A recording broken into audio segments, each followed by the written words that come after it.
Hey mathematicians, let's talk about 3D objects, where 2D shapes are called shapes, 3D, we're now talking objects.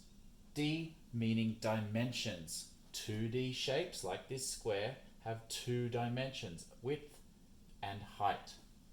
3D objects have 3 dimensions, width and height, but now they've also got depth. You can see the big difference between this 2D square and this 3D cube. It's got that depth, that third dimension of depth also. Where a square, a 2D square, has sides that we're familiar with and a vertex that we're familiar with.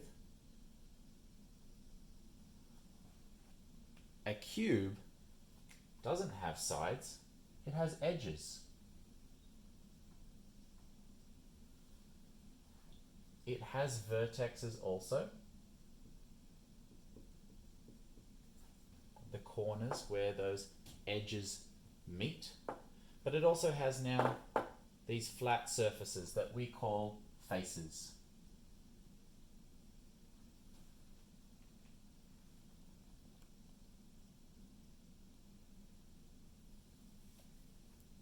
A 3D object can be unfolded.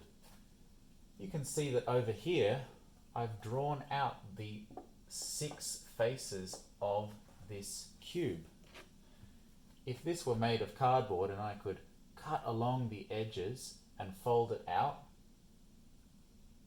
this would fold down to here, this would fold down to here. This is called a net,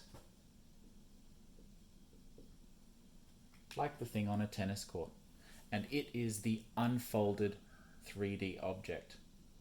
Pretty well every 3D object could be unfolded into a net. There are heaps of different 3D objects. Some of them we're more familiar with, like a cube. Some of them we're less familiar with.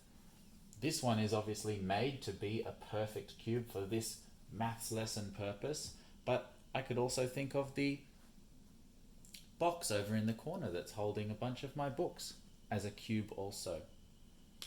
3D objects are both, well, perfect and imperfect, and they're all around us, serving different purposes. You might be familiar with all sorts of types, like cubes, like prisms, like cylinders, or maybe cones.